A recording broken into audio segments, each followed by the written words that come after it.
नमस्कार, आपकी अदालतमध्ये तुमचं स्वागत आहे. मागील काही दिवसात अशा काही केसेस झाल्या, जेसिका लाल मर्डर केस, मट्टू मर्डर केस आणि नितीश कटारा मर्डर केस, ज्यामध्ये जनतेमध्ये खूप सारे प्रश्न निर्माण झाले. कमीत कमी जेसिका लाल मर्डर केसमध्ये सगळेच्या सगळे साक्षीदार मागे फिरले, सगळेच्या सगळे ॲक्यूज सुटले. आज आपकी अदालतमध्ये जनतेचा खटला याच पार्श्वभूमीवर आहे. उत्तर प्रदेश से बाहुबली नेता डीपी यादव आपकी अदालत मध्ये हजर व्हा.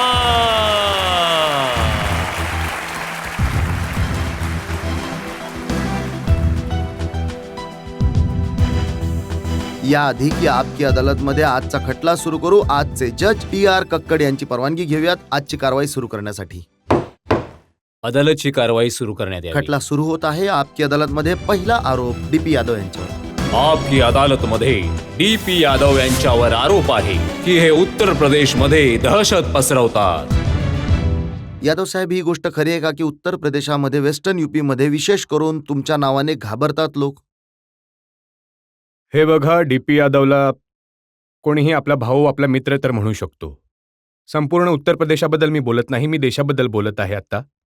परंतु DP यादव ना कधी दहशताची परिभाषा शिकला आहे आणि ना कधी केला आहे. आम्ही तर ऐकलंय की माफिया आहे तुमच्याकडे, असले लोक आहेत जे कोणालाही कधी उचलू शकतात, कधीही कोणालाही मारू शकतात. हे बघा रजतजी, ही तुमच्या मीडियाची भाषा असू शकते, परंतु खरं तर आणि सत्याशी याचा काही संबंध नाहीये.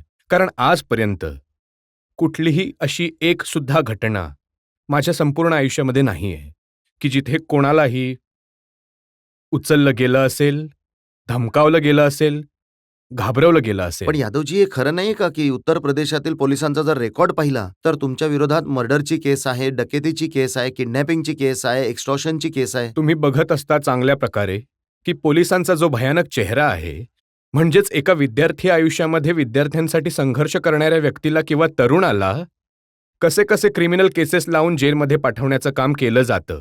तुम्ही तर स्वतः सुद्धा विद्यार्थी राहिला असाल दिल्ली युनिव्हर्सिटीमधले, मला हो, पण जितकं माहिती आहे. माझ्यावर तुम्ही कधीच कोणी केस नाही बनवली त्यामुळे अजूनपर्यंत. की तुमच्यावर यामुळे केस नाहीये कारण काही लोक अगदी आपला रोल समाजामध्ये डिफेन्सिव्ह प्ले करतात. हो. तुम्ही ऑफेन्सिव्ह प्ले करता ते मीडियामध्ये, परंतु सामान्य आयुष्यामध्ये असू शकतं यादवजी, तुम्ही तुम्ही ऑफेन्सिव्ह प्ले म्हणताय केलं की नसेल. कुठल्याच मोठमोठ्या केसेस तुमच्या विरोधात नाहीयेत. ही पोलीस ठाण्यातून काढलेली यादी माझ्याजवळ आहे, ज्यामध्ये कलम 307 ची सुद्धा केस आहे, कलम 302 ची सुद्धा केस आहे. ही कविंद्र गाझियाबाद ठाण्यातील केस आहे, सनी गेट गाझियाबाद मधली केस आहे, कोतवाली गाझियाबादची केस आहे. तुम्हाला हवं तरी ही यादी मी तुम्हाला भेट करू शकतो. दादरी गाझियाबादची नाही, सुद्धा ही केस आहे. लिस्ट ऑथेंटिक कुठलीच लिस्ट नाहीये. ऑथेंटिक लिस्ट माझ्याजवळ आहे. जर तुम्ही म्हणाल तर मी तुम्हाला त्या केसेसमध्ये, ज्या केसेसमध्ये कॉलेजच्या वेळी माझ्यावर झाल्या होत्या, त्यातून मी प्रत्येक कोर्टामधून मुक्त झालो आहे. न्यायालयाने मला मुक्त केलं. एक सुद्धा केस त्यामध्ये 302 ची नाहीये. ही ती लिस्ट आहे जी निवडणुकीच्या वेळी जेव्हा काढली जाते, निवडणूक आयोग जेव्हा सांगतो. ही लिस्ट रजतजी तुमच्या हातात टाईप केलेली लिस्ट आहे. हा काही ऑथेंटिक पेपर नाहीये, ना यावर कुठल्याच सरकारी कार्यालयाचा शिक्का आहे. हो, आता मला तुम्हाला चॅलेंज तर नाही करायचं, परंतु मला मीडियाची भाषा चांगल्या प्रकारे माहिती आहे. मग काय हे खरं नाही आहे का की 1991 मध्ये तुमच्यावर नॅशनल सिक्युरिटी ऍक्ट लावून तुम्हाला जेलमध्ये बंद केलं गेलं अगदी होतं? खरं आहे. कारण राजनैतिक दुर्भावना आणि आपल्या प्रतिस्पर्धकांना बाजूला करण्याच्या कारस्थानामध्ये जे लोक राजकारण करतात, जे आज सुद्धा DP यादव आणि DP यादवचं कुटुंब भोगत आहे, त्यामुळेच तर तुम्ही लोक मीडियामध्ये आपल्या मंचावर जागोजागी तऱ्हेतऱ्हेच्या मग ही रंगीबेरंगी गोष्ट लोकांना सुद्धा बोलून खरी- मग इंटरव्ह्यू ही घेता. गोष्ट सुद्धा खरी आहे का की गाझियाबादचे SSP शैलजा मिश्रा यांनी पोस्टर लावले होते मोस्ट वॉन्टेड म्हणून? परंतु हे सुद्धा खरं आहे की जेव्हा मी UP-मध्ये मिनिस्टर होतो तेव्हा शैलजाकांत माझे SSP होते बुलंदशहरामध्ये, आणि बुलंदशहरामध्ये एक आमच्या व्यापारी वर्गाच्या सहकारीची केस झाली होती डकैतीची. मी शैलजाकांतजींना म्हणालो होतो की डकैतीची केस 24 तासांच्या आत निघाली पाहिजेच, वर्कआउट झाली पाहिजे, नाहीतर एकतर मिनिस्टर म्हणून मी राजीनामा देईन, नाहीतर तुम्हाला इथून ट्रान्सफर करून कुठल्या दुसऱ्या जागी पाठवेन. बस हेच वादाचं मूळ होतं. आणि त्याच्यानंतर BJPचं सरकार, BJP आमच्या विरोधातले आहेत, चेहऱ्याच्या मोहऱ्याच्या लोकांची पार्टी होती, आणि मला त्या लाईनवर घेऊन शैलजाकांतना SSP गाझियाबादला पण पोस्ट तुम्ही केलं गेलं. BJP मध्ये सामील सुद्धा झाला होतात एकेकाळी. सामील झालो होतो कधी कधी आयुष्यामध्ये रजतजी. अनेक नाईलाज समोर येत असतात. आता मी केवळ इतकंच सांगू शकतो की मी हाऊसमध्ये होतो आणि हाऊसमध्ये मला काहीतरी असा अश्युरन्स मिळाला होता की माझ्यावर जी पोलिसांची कारवाई होत आहे माझ्या विरोधात जे जबरदस्त मला अन्यायाचा शिकार बनवलं जात आहे, माझ्या कुटुंबाला, माझ्या मुलांना पण, त्यामध्ये बीजेपीचं गव्हर्नमेंट काही ना काहीतरी मार्ग काढण्याचा विचार करेलच. तर मुलांच्या समोर सॅक्रिफाईस करू शकतो एक बाप, एक भाऊ, एक बहीण. तर त्यामुळे मी हे एक्सेप्ट केलं की राजकारण कुटुंबानंतर सुद्धा होऊ शकतं. याला आपण म्हणू शकतो की तुम्ही सौदेबाजी केली बीजेपी यांच्याबरोबर. सौदेबाजी माझ्या नाही, केसेस रजतजी. काढून टाकाल तर मी तुमच्या हे पार्टीमध्ये बघा सामील होईन रजतजी, मी. आयुष्यामध्ये सौदेबाजी लोक आपल्या आयुष्याला आणि कुटुंबाला चालवण्यासाठी खूप सारे लोक करतात. सगळ्या गोष्टी मला बोलायच्या नाहीत आता तुमच्यासमोर. तुम्हाला चांगल्या प्रकारे जास्त माहीत असेल या सगळ्या गोष्टी. परंतु कधी कधी नाईलाजाने एखादा व्यक्ती निर्णय नक्कीच घेत असतो आणि मला आज सुद्धा त्या गोष्टीची खंत आणि दुःख आहे की मी बीजेपीमध्ये जाण्याचा निर्णय घेतला. मग ती समाजवादी पार्टी असो किंवा ती बीजेपी असो, बीएसपी असो, तुम्ही तुम्हाला तर- यामुळे असं वाटतं कारण तुमच्याकडे ताकद आहे. तुम्ही तर एक अशा महान पार्टीचं नाव तुमच्या मुखातून घेतलं आहे रजतजी. मी त्याबद्दल काय तर म्हणू शकतो मी सांगा. असं विचारतो हे सगळेच्या सगळे राजकीय दल तुम्हाला यामुळे बरोबर घेतात कारण त्यांना असं वाटतं की तुमची जी नाही बाहुबलीची नाही, ताकद आहे त्यांना त्याचा माहित फायदा आहे की हो. डीपी यादवच्या मागे करोडो लोक आहेत. त्यांना माहित आहे करोडो तरुणांचे समर्थन, किसान कामगारांचे समर्थन डीपी यादव बरोबर आहे. मी तुम्हाला बहुजन समाज पार्टीच्या नेता मायावती यांचं विधान सांगतो. जेव्हा तुम्ही पार्टी जॉईन केली बहुजन समाज पार्टी, त्या म्हणाल्या मला मसल पॉवरची गरज आहे. मुलायम सिंग जवळ जर राजाभैया असतील तर माझ्याजवळ डीपी यादव आहेत. नक्कीच हे म्हणाल्या नव्हत्या, अजिबात म्हणाल्या नव्हत्या. आणि मी तिथे उपस्थित होतो रजतजी, तिथे नव्हते. आता या गोष्टीचा अंदाज तुम्ही लावा की ही कुठली गोष्ट कशी होऊ शकते. तुम्ही दूरदर्शनवरती नक्कीच ऐकलं असेल, ताईसाहेब मायावतीजी नक्कीच म्हणाल्या होत्या की आजपासून डीपी यादव आणि बालेश्वरजी मेंबर ऑफ पार्लमेंट आमच्या बरोबर आहेत, आमच्या पार्टीच्या बरोबर आहेत. आणि गरीब अशा समाजावर अन्याय होऊ नये म्हणून त्यामुळे आम्ही त्यांच्या विरुद्ध जे अन्याय करत आहेत आपल्या क्षेत्रामध्ये, तर डीपी यादव आणि बाकी लोक म्हणूनच आमच्या पार्टीमध्ये सामील यादवजी, झाले आहेत. 29 डिसेंबर 2004ची ही गोष्ट आहे.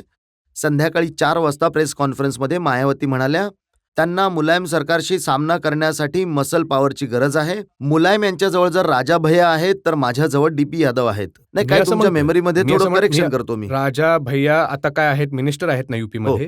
हा, तर जर मायावतीजींनी मग मायावतीजी तुम्हाला म्हणाले की तुमची गरज यामुळे कारण तुम्ही मसल पॉवर आहात. नाही, मसल पॉवर नाही आहे. माझ्याजवळ, माझ्या बरोबर, माझ्या मागे या देशातील करोडो तरुण उभे आहेत. लोकांची ताकद आहे. लोकशाहीमध्ये आणखी काय अवस्था असते? राजकारणामध्ये कुठल्या शक्तीला ताकद म्हटलं जातं? आजकाल तर राजकारणामध्ये बंदुकीच्या ताकदीला ताकद तर म्हटलं ते जातं. तर आता सरकार चालत आहे तसंच चालत आहे. यादवजी तुम्ही म्हणताय की तुमच्या विरोधात काही डायरेक्ट केसेस नाहीयेत परंतु तुमच्या कुटुंबातील लोकांच्या विरोधात केसेस आहेत. तुमच्या विरोधात खूप साऱ्या गोष्टी बोलल्या गेल्यात. आपण एका ब्रेकसाठी थांबूयात आणि ब्रेक नंतर जेव्हा परत येऊ तेव्हा त्या केसेसवर तुम्हाला प्रश्न विचारू आणि स्पष्टीकरण मागू. आता वेळ आहे का ब्रेकची आणि ब्रेक नंतर डीपी यादव यांच्यावर जनतेचा खटला सुरूच राहील.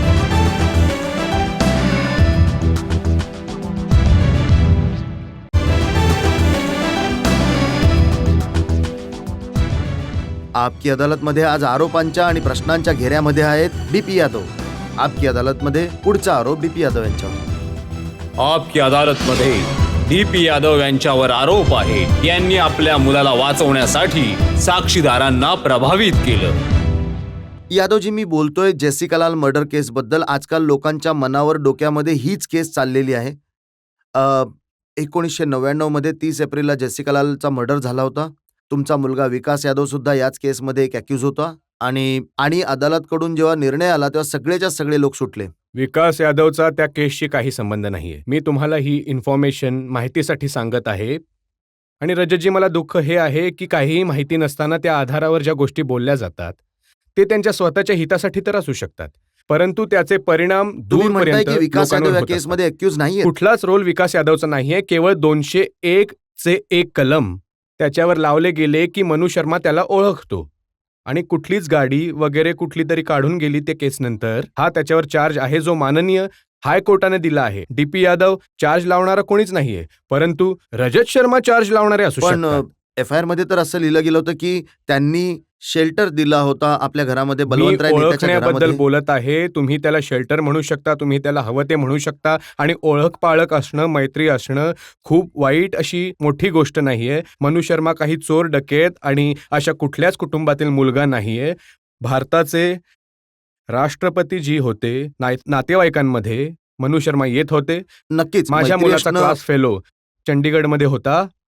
या नात्याने तो त्याच्याकडे येऊ शकतो, मैत्री ओळख पाळख असू शकते. त्याचा अर्थ असा नाहीये की विकास यादवने काही गुन्हा नाही, केला. ते म्हणाले, पोलीस म्हणाले की मर्डर केल्यानंतर 30 एप्रिलच्या रात्री आपल्या घरामध्ये आसरा पोलीस दिला. तर हल्ली काही दिवसांपूर्वी त्या केसमध्ये असं सुद्धा म्हणाले होते की डीपी यादवने गोळ्या बदलल्यात. माझा दावा आहे, मी दावा करून आणि तुमच्या लोकांच्या समोर ही गोष्ट स्वतःच्या तोंडाने सांगत आहे, जर त्या केसमधल्या कुठल्याही एका व्यक्तीला, एखाद्या साक्षीदाराला डीपी यादव ओळखत असेल किंवा कधी भेटला असेल, तर जी काही शिक्षा आहे ती तुम्ही ठरवा, मी भोगण्यासाठी तयार आहे. यादवजी, हे खरं नाहीये का की जेव्हा तुमच्या मुलाला पोलिसांच्या समोर सरेंडर केलं 19 दिवसांनंतर, तेव्हा आधी त्यांनी इन्फाल अदालतमध्ये एक पूर्व जामिनासाठी विनंती केली होती? पोलिसांना आणि पोलिसांच्या कारवाईला कोण घाबरत नाही? त्याला विचारलं गेलं. तो जिथे बिझनेस करत होता, जिथे राहत होता, तिथून एका न्यायालयातून तो आपला पूर्वजामीन घेऊन आला होता. यामध्ये गुन्हा काय आहे? पूर्वजामीन तर दिल्लीमध्ये शेकडो होत असतात दररोज. परंतु कारण तो डीपी यादवचा मुलगा आहे, मला हीच तर शिक्षा मिळत आहे आजपर्यंत की तो डीपी यादवचा मुलगा आहे, त्यामुळे त्याने का पूर्वजामीन घेतला? बाकी तर रजत शर्मावर जर केस झाली तर परवा 3 जामीन येऊ शकतात. आणखी कुणावर केस झाल्या तर 4 जामीन घेऊन येतील. तर या गोष्टीचा गुन्हा, या गोष्टीत तर काय गुन्हा नाही की तो माझा मुलगा आहे? मी तर आयुष्यामध्ये कायम लोकांची सेवा केली यादवजी, आहे. तुमच्या मुलावर हा काही पहिल्यांदा आरोप लागलेला नव्हता. याच्या आधी सुद्धा त्याच्यावर मर्डरची केस 19 वर्षांच्या वयामध्ये लागलेली असं होती. नाहीये. ही केस नावाला तेव्हा आली होती जेव्हा उत्तर प्रदेशांमध्ये भारतीय जनता पार्टीचं सरकार होतं, तेव्हा माझ्यावर केस बनवली गेली होती, तर हाथरसच्या त्याच्यावर सुद्धा केस बनवली हाथरसच्या होती. एका मुलाच्या, देवेंद्रच्या मर्डरची मी केस सांगत होती तर ती. आहे की ही केस, परंतु त्याच सरकारच्या द्वारे ही केस परत घेतली गेली, कारण गैरसमजामध्ये आणि चुकीच्या प्रकारे त्याचं नाव उचललं गेलं होतं, त्यामुळे सरकारने ती केस परत घेतली होती. म्हणजे कुठल्या न्यायालयामध्ये केस नाही चालली. सरकारला आपल्या चुकीची जाणीव झाली, ती केस परत घेतली त्यांनी. जेसिका लाल केसमध्ये पब्लिक ओपिनियन जर तुम्ही पाहिलं, जनतेचं मत जर तुम्ही पाहिलं, तर हे खरं लोकांना वाटतं की बऱ्याचशा साक्षीदारांना प्रभावित करून त्यांना बदललं गेलं होतं. रजतजी, मत कोण बनवतं? मत तुम्ही लोक बनवता. माझं तुम्हाला निवेदन आहे, न्यायाला मेणबत्तीच्या मंद प्रकाशामध्ये बघण्याचा प्रयत्न करू नका तुम्ही. यादवजी, तुमच्याकडे आज न्यायाला पूर्ण उघड्या संधी आहे, सूर्यास- तुम्ही मत बनवू सूर्याच्या शकता. प्रकाशामध्ये बघण्याचा प्रयत्न करा, कारण तुम्ही लोक जे काही बोलता ते संपूर्ण देशातील करोडो लोक बघतात. त्याचा परिणाम करोडो लोकांच्या जनमानसावर सुद्धा होतो. मला नाही माहीत तुमचा उद्घोषक आता डीपी यादवला बाहुबली म्हणत होता. बाहुबली तर हनुमानाला म्हटलं जातं. आम्ही तर त्यांच्या पायाची धूळ सुद्धा नाही. तर अशा शब्दांचा प्रयोग लोकांसाठी करण्याच्या आधी तुम्ही लोकांनी विचार केला यादवजी, पाहिजे तुम्ही की उत्तर प्रदेशामध्ये कुठेही गेला तर तुम्हाला बाहुबली म्हणूनच संबोधलं जातं. नाही तुम्हाला संबोधलं माफिया पाहिजे. म्हणून संबोधलं नाही जातं. म्हणलं पाहिजे. तुम्हाला मर्डरर म्हणून संबोधलं नाही जातं. म्हणलं आम्ही तर त्यापेक्षाही चांगल्या शब्दांचा वापर मग तर करतोय. मी तुम्हाला तसं मीडियाचा माफिया म्हणून तुम्ही बोलवू नक्कीच शकतो. म्हणू शकता. हे बघा, तुम्हाला नाही, स्वागत आहे असं- तुमचं. असं- नक्की बोला. असं मीडियामध्ये खूप सारे लोक आहेत. आता एका मीडियाने, मला त्याचं नाव नाही घ्यायचंय, राष्ट्रपतीजींना SMS, एक अशी प्रक्रिया आहे ज्याने करोडो रुपये हे लोक कमावतात. SMS चा एक रेट आहे, तुम्ही लोक करता SMS. 2 लाख SMS घेऊन राष्ट्रपतींचे, तर तुम्हाला माहिती आहे की त्या मीडियावाल्याला किती इन्कम झालं? सामान्य माणसाला बिचारायला माहित नाही. असं वाटतं खूप त्रास नाही, आहे तुम्हाला अडचण- मीडियापासून. सगळ्यात हा? जास्त त्रास तर तुम्हाला जे होतोय. सत्य आहे. अडचण त्या लोकांना आहे ज्या लोकांच्या बद्दल बोललं जातं. तुम्हाला काही विचारायचं आहे जसं- का? तुम्हाला मायक्रोफोन. जसं- हो, एक मिनिट, तुम्हाला काही जसं विचारायचं मॅडम, आहे यादवजी, मीडियाने SMS द्वारे किती भी करोडो रुपये सुद्धा कमवले तरी त्याने पब्लिकचं नुकसान होत नाही ना. आम्ही आमच्या नाही, मी मनाने म्हणतोय त्यांचे SMS मीडिया आहे पाठवतो. जिथे ते आमचं स्वतःचं पर्सनल आहे, आम्ही त्यांना मेसेज personal- पाठवतो. हे पर्सनल नाहीये नाही, मॅडम. हे आमचं हे आमचे personal 2 नाहीये. रुपये खर्च होत आहेत हे किंवा 6 पर्सनल रुपये खर्च नाहीये. होत आहेत, हा आमचा हा personal या matter आहे. गरीबाच्या खिशातून नाही, हे पैसा कुणाचं जातोय. मर्डर किंवा खून नाही करत हे- आहेत हे- किंवा कुणाला हे- त्रास देत नाहीये. हे त्या तरुणाच्या खिशातून जात आहे. तरुणाला विचारा यादव- SMS यादव- रजत शर्माजी ते कुठल्या प्रकारचे पैसे कमवत आहेत, कुठल्या चुकीच्या पद्धतीने तर कमवत नाहीत ना. तिथे मेसेज देतात की तुम्ही इथे आम्हाला SMS करा, आमची मर्जी, आम्ही त्यांना ही मेसेज करू किंवा ही नाही. सगळ्यात मोठी चुकीची पद्धत आहे. मी याला माफियागिरी म्हणेन, मीडियाची माफियागिरी. यादवजी, तुम्ही म्हणताय की जो सामान्य माणसाला ही publicity शोषण म्हणजे- करण्याचं काम करतो. यादवजी, ते असं म्हणताय की जबरदस्तीने तर कमीत कमी कुठलं मीडिया घेत नाहीये. तुमच्यासारखं किडनॅपिंग करून तर पैसा नाही कमवत आहे. रजतजी, एक सुद्धा केस मी चॅलेंज करतो संपूर्ण देशातील लोकांना. डीपी यादवच्या विरोधात एक सुद्धा किडनॅपिंगची केस असेल, माझ्या समोर लोकांना आणा ना. तुम्ही एकटे इंटरव्ह्यू करून काय सिद्ध करायचं आहे तुम्हाला? तुम्ही बोलवा. एखाद्या पोलीस ऑफिसरला बोलवायला हवं होतं, गाझियाबादच्या SSP ला बोलवायला हवं होतं, एखाद्या दुसऱ्या व्यक्तीला जो माझ्या विरोधात प्रूफ देऊ शकेल, जो सांगू शकेल, त्याला मी बोलवायचं तुम्हाला होतं. दिल्लीचे पोलीस कमिशनर KK पॉल यांचं विधान दाखवतो. के पॉल दिल्लीचे पोलीस कमिशनर आहेत, त्यांच्यापेक्षा तर मोठं कोणी ऑफिसर असू रजतजी, शकत नाही. मीडिया- ते म्हणाले की जेसिका लाल मर्डर केसमध्ये आरोपी आणि अधिकारी यांच्या मधला कट स्पष्ट दिसून अच्छा, येतो. कुठल्या अधिकाऱ्याबद्दल तुम्ही हा प्रश्न विचारला? मी तुम्ही दिल्लीच्या आतापर्यंत पोलीस- कुणाला सांगितलं मी की दिल्लीच्या पोलिसांनी चुकीचे इन्व्हेस्टिगेशन करून नक्कीच आणि म्हटलंय. जे पोलीसवाले रात्रीच्या अंधारामध्ये 1:30 वाजता जी तुम्ही एक मॉडेल नग्न अवस्थेत दारू वाटत होती, तिथे बसलेले किती पोलीस अधिकारी उपस्थित होते? आपल्या समाजामध्ये यालाच मान्यता आहे का? आपल्याला हाच गौरवशाली इतिहास पुन्हा रचायचा आहे? आपल्या देशाच्या ऋषी आणि फकीरांचं हेच जग आहे का की रात्रीच्या 1:30 वाजता एक मॉडेल अशा लोकांना दारू वाटते की जो लोक मोठमोठे अधिकारी आहेत, मोठमोठे लोक आहेत? यादवजी, आपल्या देशाची ही परंपरा आहे की तुमचा मुलगा त्या पार्टीमध्ये असेल आणि त्या लोकांबरोबर असेल जे दारू न वाटणाऱ्यांना गोळी मारून जो टाकतात. माझा काय चूक होती मुलगा त्यांची? माझा मुलगा तिथे उपस्थितच नव्हता आणि मला त्रास याच गोष्टीचा आहे की त्या पोलिसांची नावे तुम्ही का नाही उघड करत आहेत जे नाही, तिथे बसले? ज्या मुलीबद्दल तुम्ही हे त्यांना का म्हणताय, नाही विचारत की बाबा ज्या- कोण कोण लोक होते, यादवजी- त्यांना साक्षीदार का नाही यादवजी, बनवलं? ज्या मुलीबद्दल तुम्ही हे जी- म्हणताय की ती दारू वाटत होती, जी जिच्याबद्दल तुम्ही आता- रेस्टॉरंटमध्ये रात्री 1:30 वाजता दारू पाजत होते, ज्यांचं रेस्टॉरंट होतं, त्यांच्या मालकाला आणि मालकिणीला आरोपी का नाही बनवलं जात? का त्यांना विचारलं नाही जात? यादवजी, म्हणजे फक्त इतकं ऐका. सांगा, ती मुलगी दारू पाजत होती किंवा काही करत होती, कुणाला अधिकार होता तिची तुम्ही हत्या माननीय करण्याचा? रवीनाचा एव्हिडन्स वाचला? मी तुम्हाला विचारतो, नाही, नाही. हत्या करण्याचा नाही, अधिकार कोणी जर दिला? जर जेसिकाची केस लावली तर तुम्ही मालनी फक्त रवानीचा इतकंच मला एव्हिडन्स सांगा की मला माहितीये जर ती मुलगी तिथे काही करत असेल तर मालनी तिची हत्या करण्याचा रवानीने अधिकार त्या कोणी दिला? रवानीने स्टेटमेंट दिला आहे. मनु शर्मा समोर उभा होता. He is not that person. Malini रवानीने जी रेस्टॉरंटची मालक आहे, काय काय बोलायचंय तुम्हाला लोकांना? एक मिनिट हा, तुम्हाला विचारायचं का? हो, विचारा. एकीकडे तुम्ही मीडियाबद्दल वाईट बोलत आहात की मीडिया यांना फेवर करते. असं असू शकतं की त्यावेळी मीडिया तुम्हाला फेवर करत असेल, मालनी रवानी तुम्हाला फेवर करत असेल. नाही, असं सुद्धा माझ्या असू शकतं फेवरचा ना? तर प्रश्न नाही. मी तर त्यामध्ये काही नाहीये. माझा तर काहीच रोल नाहीये. मी तर हे म्हणत आहे की मीडियाने तुमचा रोल केवळ इतकाच आहे की हो. ज्या मुलीची हत्या झाली, तुम्ही तिच्या मृत्यूच्या 7 वर्षांनंतर तिच्यावर घाणेरडा आरोप नाही, लावताय. मी घाणेरडे आरोप नाही लावत. अगदी खराब नाही, गोष्टी मी बोलताय तर एका तुम्ही. व्यवस्थेबद्दल बोलत नक्कीच आहे. व्यवस्था. नाही, आज तुम्ही तिच्यावर आरोप करताय की ती दारू वाटत होती, पण दारू वाटणं हा काही गुन्हा नाहीये. प्रश्न तुमच्यासाठी आहे माझा. हा प्रश्न माझा तुमच्यासाठी हो. आहे. तुमच्याशी हो, हो, आहे. तुम्ही विचारा. तुमचा ग्रज आहे जेसिका लालच्या अगेन्स्ट आहे. उलट तो असला पाहिजे अक्युज्ड किंवा ज्यांच्यावर आरोप लावला जातोय त्यांच्यासाठी असला पाहिजे. तर हे काय सांगतं तुमच्याबद्दल? तुमचा जो काही ग्रज आहे, ती ज्या कुठल्या चुकीच्या पद्धतीने दारू विकत होती, हा ग्रज जी विक्टिम आहे तिच्या प्रती आहे. परंतु जे लोक अक्युज्ड आहेत किंवा पब्लिक ज्यांना अक्युज्ड मानते त्यांच्या प्रती काहीच नाहीये. मी व्यवस्थेवर प्रश्न केला आहे. नाही, व्यवस्थेवर प्रश्न नाही केला अक्यूजच्या तुम्ही. विरोधात मॅडम न्यायालयाने निर्णय दिला आहे. तुम्ही न्यायालयापेक्षा वरती नाही आहात.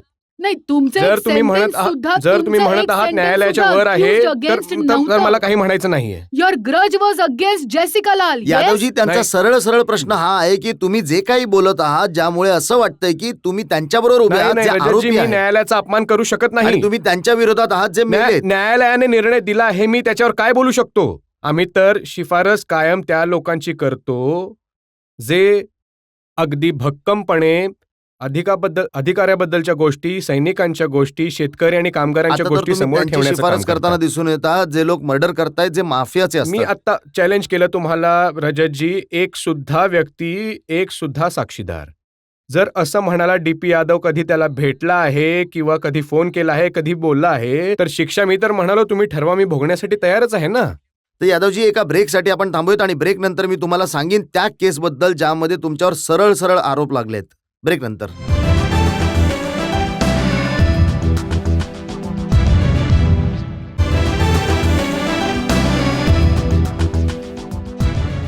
आपकी अदालतमध्ये आज आपण जनतेच्या बाजूने खटला चालवत आहोत डीपी यादव यांच्यावर. आपकी अदालतमध्ये पुढचा आरोप डीपी यादव यांच्यावर. आपकी अदालतमध्ये डीपी यादव यांच्यावर आरोप आहे की हे कटारा मर्डर केसमध्ये मुख्य साक्षीदाराला लपवत आहेत. यादवजी, तुम्हाला 16 फेब्रुवारी 2002 ची केस आठवण करून देतो मी. नितीश कटारा, एक निरागस तरुणाची हत्या झाली. शिवानी नावाच्या मुलीच्या लग्नामध्ये ते गेले होते. त्या लग्नामध्ये तुमचा मुलगा सुद्धा उपस्थित होता आणि तुमच्या मुलावर हा आरोप आहे की त्याने नितीश कटारा याचा मर्डर केला. हो, त्या लग्नामध्ये माझं संपूर्ण कुटुंबच हजर राहिलं असेल, कारण शिवानी गौड माझ्या मुलीची क्लास फेलो होती. जी. आणि एखाद्या लग्नामध्ये सामील होणं काही गुन्हा नाही रजतजी. लोक नात्यांमध्ये, एकमेकांमध्ये, एकमेकांच्या लग्नामध्ये, समारंभामध्ये, फंक्शन्समध्ये येत जात असतात. परंतु या गोष्टींमध्ये अजिबात तथ्य नाहीये की माझ्या मुलाने त्याने कुठलीही अशी गोष्ट किंवा असं बोलणं केलंय. ही तर संपूर्णपणे एक पॉलिटिकल रचना आहे. जर मी तुम्हाला हे खूप तपशिलामध्ये सांगत बसलो तर तुमच्या चॅनलचा वेळ पूर्णपणे निघून जाईल.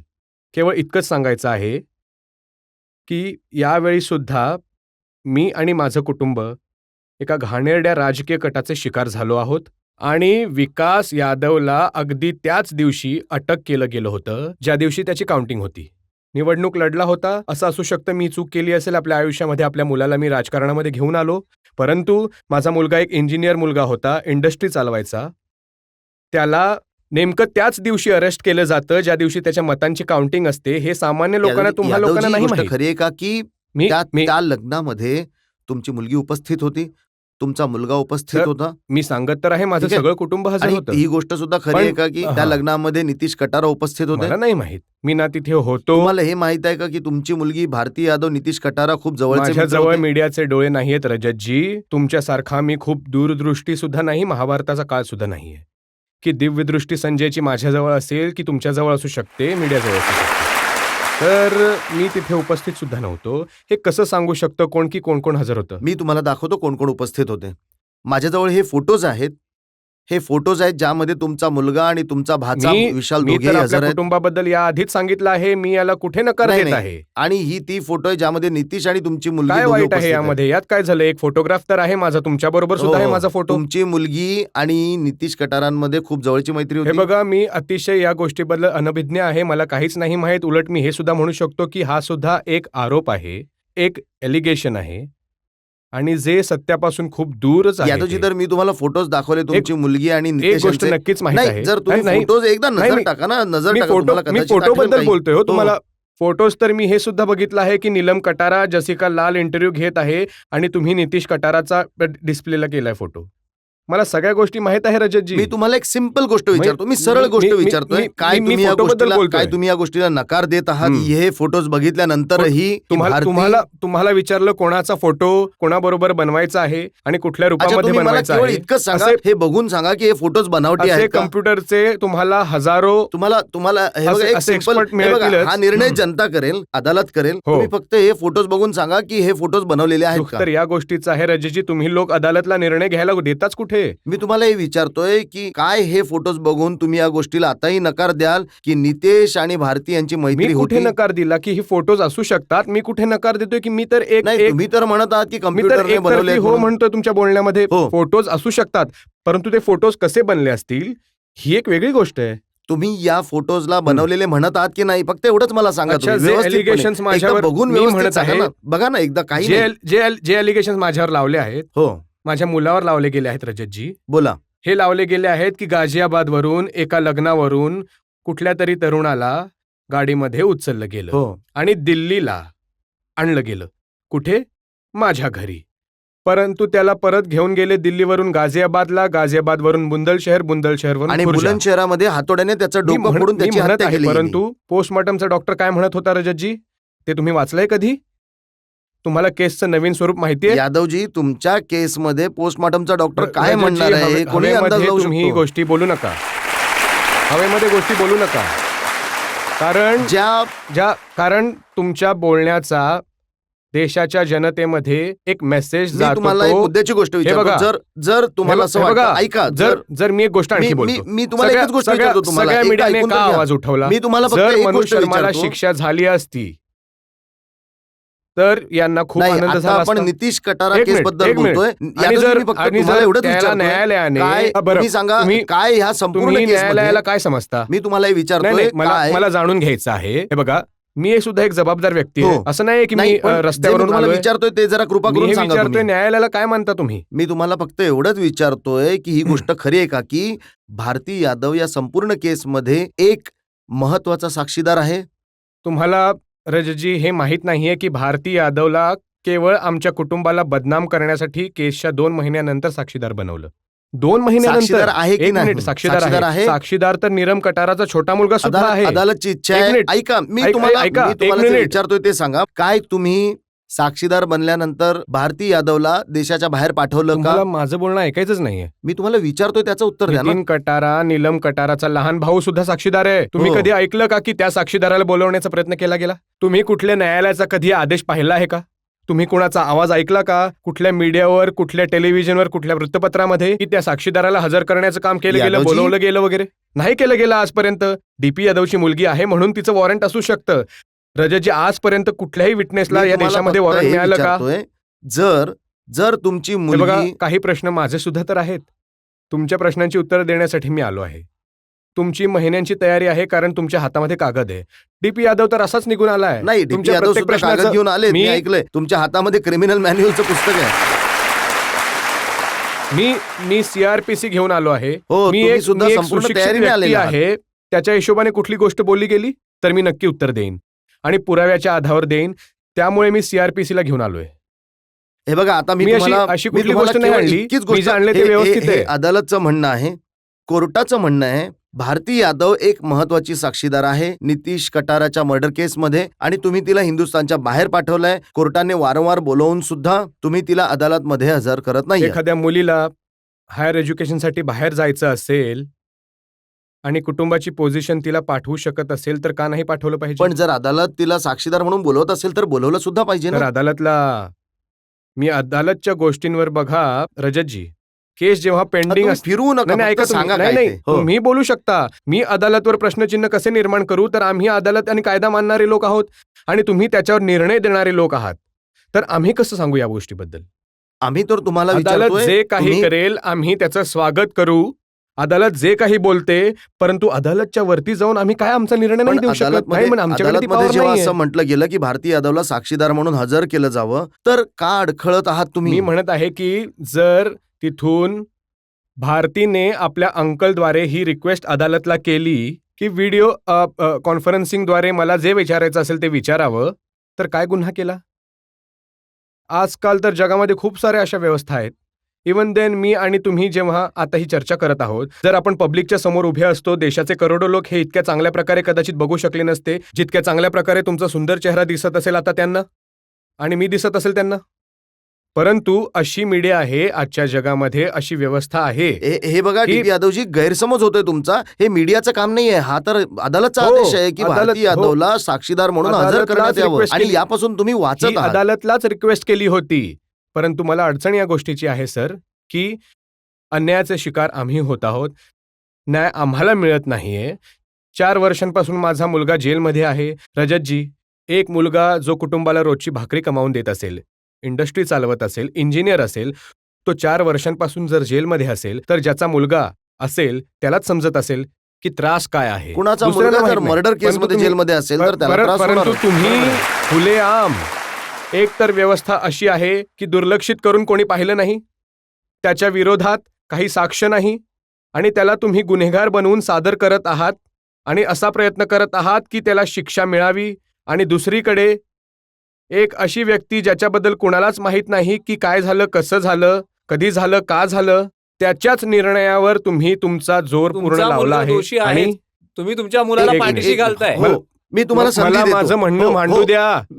मला हे विचारायचं आहे की तुम्हाला इतका त्रास होतोय की तुमचा मुलगा जेलमध्ये आहे, जो की 1-2 वर्षांमध्ये जर शिक्षा सुद्धा मिळाली तर 14 वर्षांची शिक्षा पूर्ण करून बाहेर येईल. परंतु ज्यांचा मुलगा हयातच नाहीये त्याच्या कुटुंबाला कोण बघेल? डॉक्टर खान साहेब, हेच आहे की जर निर्दोष असताना सुद्धा तुम्हाला 14 वर्षांसाठी जेलमध्ये पाठवलं जाईल, नाही, 4 तो वर्ष सुद्धा जेलमध्ये निर्दोष पाठवलं होता. जाईल, नितीश तर कटारा सुद्धा निर्दोष तो- होता. तो- त्या- तो त्याचा त्रास काय आहे. त्याचा आम्ही- काय गुन्हा होता की त्याला शिक्षा दिली गेली अशा प्रकारची? यादवजी, बघा, नितीश आमचं ऐका- कटाराचा केवळ दोष आम्ही- गुन्हा हा होता की त्याने तुमच्या नाही, मुलीशी मी मैत्री कधीच केली. कुठल्याही अपराध्याच्या फेवरमध्ये ना राहिलो ना आहे ना हे राहणार. बघा, असं काही होत नाही. मी अपराध्याला आधीशिवाय धूर निघत नाही. तुमचं असं म्हणणं आहे की तुम्हाला पॉलिटिकली ते केलं जात आहे, हो, डॉमिनेट केलं जात आहे. हो. पण तुमच्या बरोबर असं का होतंय? कारण- माझ्या मते इतके कारण- सारे नेते आहेत पण यामुळे होत आहे. 85 एमपीज आहेत. हो, भारतीला तुम्ही सगळ्यांसमोर का नाही आणत हो, आहात? हेच 85 तर- एमपीचे सगळ्यात मोठा प्रश्न लोकांच्या मनात हा आहे की जर जर जर तुमचा मुलगा दोषी नाही आहे, तो अत्यंत स्वच्छ आहे, त्याने काही केलेलं नाहीये, मग भारतीला घेऊन जा अदालतमध्ये सादर करा. नाही, हे तर कोर्ट करत आहे. कोर्टाने जेव्हा ही इन्फॉर्मेशन पाठवली होती, मला त्रास या गोष्टीचा कोर्टाला झाला तर होता वॉरंट की इश्यू करावे लागले नाही, यादवजी. मला या गोष्टीचा त्रास झाला की एका विटनेसच्या विरुद्ध सुद्धा वॉरंट इश्यू झालं, जेव्हा की गुलशन कुमार जसे जे इथले उद्योगपती होते, नोएडाचे खूप मोठे इंडस्ट्रियलिस्ट गुलशन कुमार जे सुपर कॅसेट्सचे मालक होते, त्यांचा मुंबईमध्ये मर्डर झाला. अक्यूजच्या विरोधात आजपर्यंत कुठलंच वॉरंट इश्यू नाही झालं. हो. अक्यूज्ड. आणि इथे यादवजी हे तुम्ही बघा, सगळ्या केसेसचं उदाहरण दिलं, परंतु तुम्ही हे नाही सांगू शकत आहात की का भारतीला लपवून ठेवलं आहे तुम्ही. कुणी मी का ठेवेन मी भारतीला वॉरंट त्यांनी आता कॅन्सल केला आहे पासपोर्ट, तर गव्हर्नमेंटकडे आता उत्तर येईल. हो नक्कीच, तुम्ही विचारा लास्ट रो मध्ये. जे प्रश्न यांना विचारले जातात त्याचं उत्तर द्यायचं सोडून गोष्टी फिरवतायत. काहीतरी कारण असेलच, तुमच्या विरुद्ध इतके आरोप लावले जात बाळा, नाहीत मग. आधी सर, आग पेटल्याशिवाय धूर निघत नाही. आधी तर बाळा स्वतःच्या भाषेमध्ये जरा शुद्धता आणा, शब्दांचे उच्चार तुमचे ठीक करा. प्रश्न विचारण्याचा अधिकार तुम्हाला आहे. हीच गोष्ट त्या तुम्हालाही बोलू परंतु- शकता जेव्हा तुम्ही कुठल्या मुलीवर दारू वाटण्याचा आरोप परंतु लावत असता. तुम्हालाही यामुळे तुमच्या ते- भाषेमध्ये शुद्धता आणली तर मी पाहिजे. तो मी आरोप नाही लावला, ते मीडिया म्हणाली. ते टेमरेट जे रेस्टॉरंट आहे, मी तर आजपर्यंत पाहिलं नाही. हे त्यांनी पोलिसांच्या इन्व्हेस्टिगेशन मध्ये म्हटलं. हे तिथले लोक म्हणाले यादवजी होते. तुम्ही वारंवार आणि हे फिरून रजतजी, दुसऱ्याच तुम्हाला गोष्टीवर माहिती आहे पोहोचत का ही गोष्ट? हो हो नक्की. हा इकडे द्या रजतजी, जरा. हो. तुम्हाला माहिती आहे ही गोष्ट की टेबरेट कोर्टामध्ये काय व्हायचं? बऱ्याचशा काय काय होत कॅमेरा आहे? कोर्टाबद्दल बोलत नाही आहोत आपण, मी यावेळी त्यांची नितीश सगळी कटारा मी त्यांची केसबद्दल सगळी बोलत उत्तरं आहोत. दिली आहेत. सगळी उत्तरं हो. दिली आहेत मी त्यांची. न्यायालयावर आपण तुम्ही- काय करू शकतो? बऱ्याचशा लोकांचे प्रश्न आहेत यादवजी, पण आता एका ब्रेकसाठी थांबावं लागेल आणि ब्रेक नंतर जेव्हा परत येऊ तेव्हा ऐकूया जनतेचे प्रश्न DP यादव यांच्यासाठी एका ब्रेक नंतर.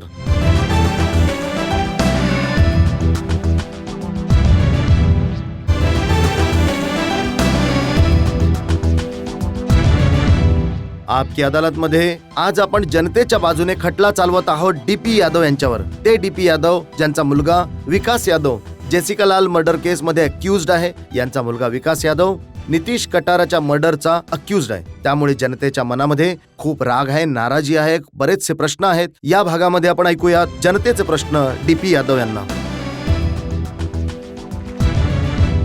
बघा, तुमच्या विरोधात आणि तुमच्या मुलाच्या विरोधात एवढे आरोप लावले जात आहेत. जर तुमच्या आणि तुमच्या मुलाच्या विरुद्ध हे सगळे आरोप सिद्ध झाले तर तुम्ही स्वतः त्याला शिक्षा द्याल का? ताईसाहेब, शिक्षा देणं किंवा न देणं हे माननीय न्यायालयाचं काम आहे. आणि या बाबतीत मी तर नाही, रजत शर्माजी काहीतरी बोलू शकतो. मी हे बोलू शकतो की वडिलांचीही काही जबाबदारी असतेच ना. हो, जर मुलगा बिघडलेला असेल तर वडिलांनी सुद्धा कधी शिक्षा द्यायला हवी. तुम्ही योजना करा, तुम्ही सांगा आम्हाला. हो बोला, विचारा. सर, जशी पॉलिटिशियन्सची एक जबाबदारी असते समाजासाठी आणि तुम्ही म्हणताय की तुम्ही इंडियासाठी आणि पॉलिटिशियन्स म्हणून एक एक्झाम्पल सेट करतात, तर अशा प्रकारे तुमचा मुलगा किंवा तुमची मुलगी प्रत्येक केसमध्ये इन्व्हॉल्व्ह आहे, ते काय एक्झाम्पल आपल्या सोसायटीत सेट करतात? किंवा तुम्ही त्यांच्या विरुद्ध काही ऍक्शन घेत नाही आहात आणि भारतीय कोर्टात विटनेस म्हणून कॉपरेट करत नाही, तर सोसायटीमध्ये काय एक्झाम्पल सेट होत आहे? हे बघा, जबाबदारी समाजाच्या प्रती सुद्धा असते आणि कुटुंबाच्या प्रती सुद्धा असते. त्या जबाबदारीची जाणीव तुम्हाला सुद्धा असेलच, कारण तुम्हाला इथे सुद्धा मुलंबाळ असतील. आणि आम्ही लोक राजकारण करतो तेव्हा जबाबदारीची जाणीव ठेवूनच करत असतो. लोकांसाठी सकाळपासून रात्रीपर्यंत दिवसभर काम करतो, लोकांची व्यवस्था करतो, त्यांच्यासाठी अधिकारांबद्दल बोलतो. तीच कुटुंबाची सुद्धा जबाबदारी असते. तर दोन्ही जबाबदाऱ्या पार पाडण्याचं यादवजी, आजकाल काम असं वाटतंय की परिवाराची जबाबदारी जास्त उचलत आहात तुम्ही, पब्लिकची कमी उचलत आहात. नाही.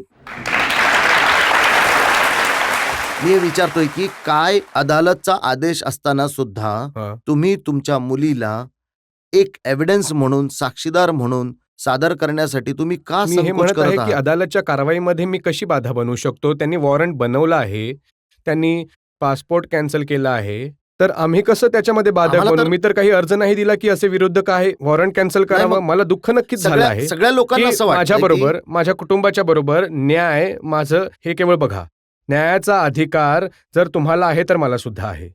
मी सुद्धा त्याच संविधानानुसार जगतो. माझं कुटुंब याच देशातील राहणारे यादवजी, मी आहेत. केवळ आणि मी आता तुम्हाला तुम्हाला एक स्पष्ट की गोष्ट मी विचारतो. कुठल्याही अशा कुटुंबापेक्षा यामुळे वर आहे की माझ्या कुटुंबाने या देशाच्या स्वातंत्र्यामध्ये खूप साऱ्या अडचणी झेलल्या आहेत. यादवजी, मी तुम्हाला मग- केवळ हे मग- बघा, मग मी काय स्वातंत्र्याची गोष्ट म्हणतोय? राहू दे आता मग तुम्ही. तो मी तुम्हाला विचारतो न्यायाचा अधिकार मला नाहीये का? नितीश कटाराच्या आईने आपलं जे विधान दिलं त्यामध्ये त्या म्हणाल्या की त्यांच्याकडे ईमेल आहे तुमच्या मुलीचे, ज्यामध्ये तिने असं लिहिलंय की त्यांनी प्रयत्न केला होता आपल्या भावाला समजवण्याचा. माझ्याकडे नितीश कटाराची आई नीलम कटाराच्या हस्बंडचे सीबीआय द्वारा चालवलेल्या इतक्या केसेसचा गठ्ठा आहे. जर तुम्ही सांगाल तर तुम्ही तुमच्याकडे सोपं स्वतःला होतं. वाचवण्यासाठी मग माझ्यावर दुसऱ्यांचा सहारा मग का माझ्यावर घेताय काय सारखा? माझ्यावर काय आरोप आहे तुम्ही सांगा. हा? माझ्यावर काय आरोप आहे?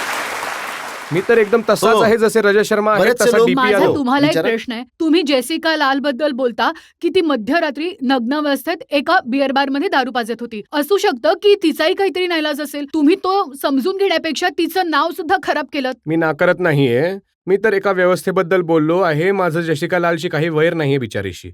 मी तर एका व्यवस्थेबद्दल बोललो. एक अशी व्यवस्था तिथे होती. एवढंच वैर आहे मी की तर- तिचा मर्डर करणाऱ्याची नाही, तुम्ही मी- साथ मी देता. तर- तुम्ही मी- तिच्या हत्याराला शिक्षा तर- देण्याऐवजी तुम्ही तिचं नाव खराब माझं करताय. बघा, तुम्ही म्हणाला माझी होता की व्यवस्था- तिच्या हत्याराला शिक्षा देऊ. सोनियाजी, माझा व्यवस्थेला विरोध आहे आणि आज सुद्धा मला वाटतं खऱ्या हत्यारांना शोधून त्यांना शिक्षा देण्याचे काम झालं तुमचा पाहिजे. मुलगा दोषी आहे, त्याला शिक्षा मिळायलाच हवी. मी कुठे नकार देत आहे या गोष्टीसाठी? यादवजी, हीच गोष्ट तुम्ही नितीश कटारा मर्डर केस बद्दल सुद्धा बोलाल का? नितीशचा मर्डर करणारे जे लोक आहेत त्यांना शिक्षा मिळाली पाहिजे. नक्कीच, परंतु सत्याच्या आधारावर तर असली पाहिजे. गुन्हा तर नाही झाला पाहिजे, अन्याय तर कुणाबरोबर नाही झाला पाहिजे, सत्य तर- बिनबुडाचे तर नसले पाहिजे. आणि ते सत्य तेच आहे जे तुम्ही सांगतायत. समोर बोलवा, माझ्या समोर बोलवा. मी तर ओपन सांगत आहे तुम्हाला. माझ्या समोर बोलवा त्या लोकांना ज्या लोकांना सत्य सांगायचं आहे. जे सगळं समोरासमोर ऐकायचंय तुम्ही इथे का? आहेत. तुम्हाला ऐकायचंय का ती स्त्री जिचा तरुण मुलगा मेला ती काय म्हणाली होती? तुम्हाला ऐकायचंय का? हो मी तुम्हाला ऐकू नाही नाही, आता तुम्ही ऐकाच नाही. तुम्ही खूप इन्सिस्ट करत आहात म्हणून तुम्हाला ऐकवतो. नितीश कटाराच्या आईने, ती स्त्री जी आपल्या मुलाच्या मृत्यूनंतर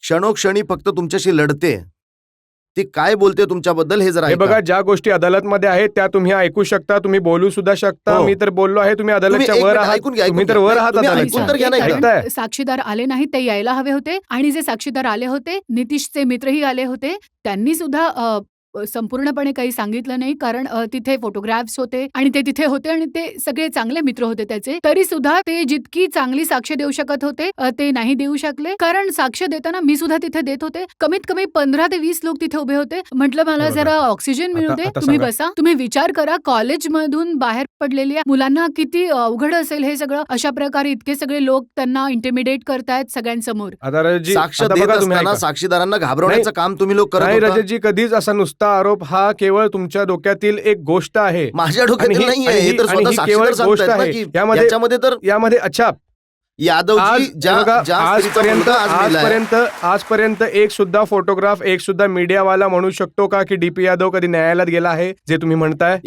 यादवजी मी न्यायालयात सुद्धा गेलो नाही हे- हे- आजपर्यंत. हे त्या हे मी न्यायालयात हे- नाही हे गेलो. त्या महिलेचं विधान आहे जिने आपला तरुण मुलगा गमावला महिला आहे. काही बोलायला लागली तर मी तर कुठेही मग काही बोल. तुमचा मुलगा 4 वर्षांपासून जेलमध्ये आहे. किती त्रास हो, होतो त्रास तुम्हाला? होतोय. त्यांचा तरुण मुलगा मेलाय, त्यांना त्रास नाही हो, होणार का? नक्कीच होईल. मी कुठेही ह्या गोष्टी नाकारतोय. पण तुम्ही तर परंतु त्याला खोटा- खोटं म्हणतात. परंतु खोटा आरोप तर नाही लावला पाहिजे ना.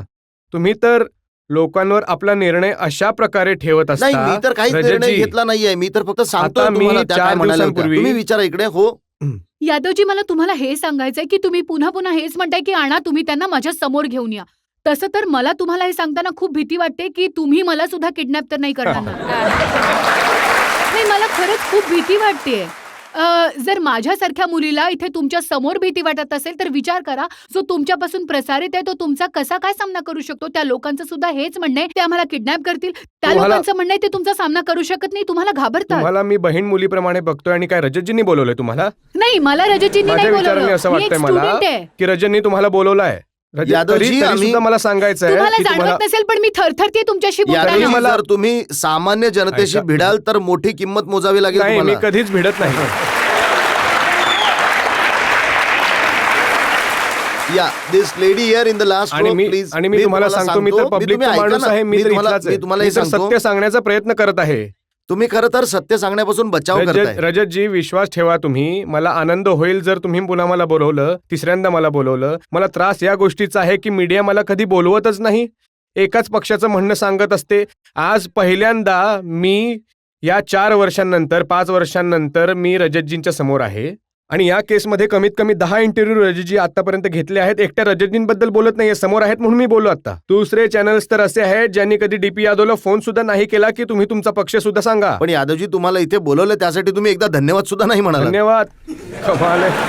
मी तर खूप नाही, खरंच मान्य करतो. रजतजींनी मला संधी दिली. मी पुन्हा पुन्हा आभारी यांचे यासाठी मानतो, कारण मला माझं म्हणणं मांडण्याची संधी तरी दिली.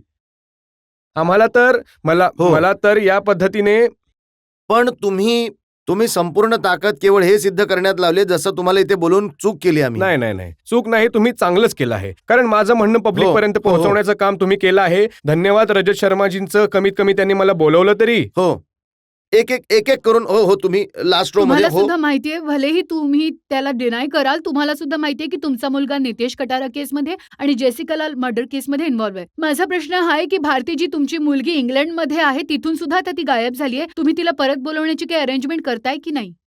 हे बघा ताई, जो प्रश्न केस होण्यामध्ये इन्व्हॉल्व होण्याविषयी जी गोष्ट आहे ती मी आधीच स्पष्ट केलेली आहे इथे आणि सांगितलं आहे. या सगळ्या अदालतमध्ये चालू असलेल्या चर्चा आहेत. मी काही ताकदवान लोक, काही मोठी लोक, काही मीडियाची लोक तर अदालतच्या वर जाऊन बोलू शकतात, जसं की हे बोलत राहिलेत. माझ्यासारखा व्यक्ती अदालतबद्दल काय बोलू शकतो? मी तर कायदा आणि अदालतला मानणारा व्यक्ती आहे. मान खाली घालून त्यांचा आदर करणारा, जो काही निर्णय देतील ते मानणारी लोक होतात. एक असं नका बोलू प्लीज मध्येच. हो इथे.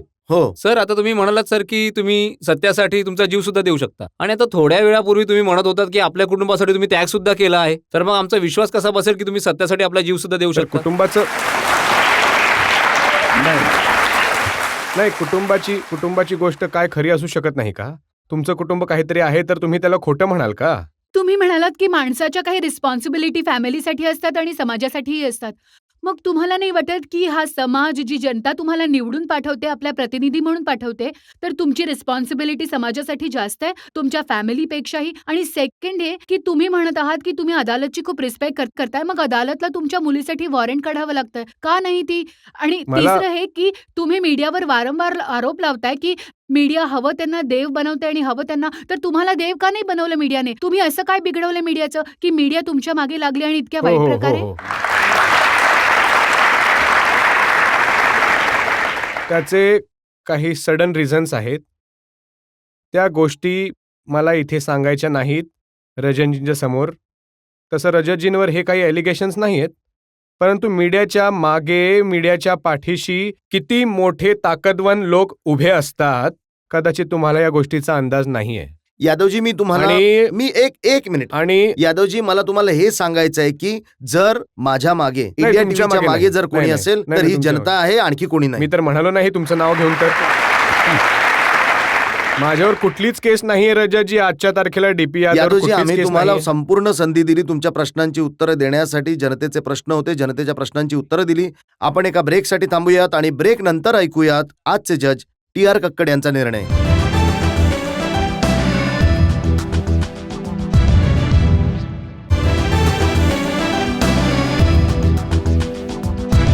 आपकी अदालतमध्ये आज आपण जनतेच्या बाजूने खटला चालवला, प्रश्न विचारले, आरोप लावले, स्पष्टीकरण मागितले DP यादव यांना. आपण त्यांना विचारलं जेसिका लाल मर्डर केस बद्दल, आपण त्यांना विचारलं नितीश कटारा यांच्या मर्डर केस बद्दल, आपण विचारलं DP यादव यांच्या राजकारणाबद्दल. आता वेळ आहे आजच्या कारवाईवर. आजचे जज दिल्लीचे पोलीस कमिशनर राहिलेले TR कक्कड यांच्या निर्णयाची.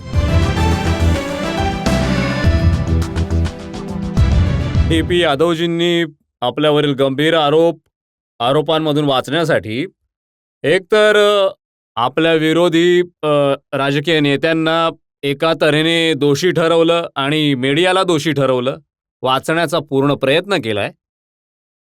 आपल्यावर लावलेल्या त्या आरोपांपासून ते किती वाचू शकलेत, आपली प्रतिमा किती स्वच्छ करू शकलेत, हे तर आपली जनताच सांगेल.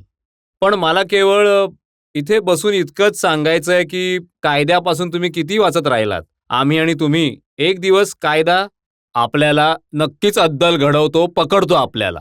आणि जेव्हा असं होतं तेव्हा ना केवळ आपल्या मनामध्ये परंतु आपल्या कुटुंबामध्ये एक गोंधळ निर्माण होतो आणि आपण शांतपणे राहू शकत नाही. मला DP यादव साहेबांना केवळ इतकंच सुचवायचं आहे त्यांना की आपली प्रतिमा सुधारण्याचा प्रयत्न करा. ज्या प्रकारे तुम्ही म्हणालात की तुम्ही खूप चांगले व्यक्ती, माणूस आहात, लोकांची सेवा करता, ही प्रतिमा जनतेमध्ये जाऊन सुधारण्याचा प्रयत्न करा. असं होऊ शकतं की ते कधीतरी तुमचं म्हणणं मान्य करतील. धन्यवाद.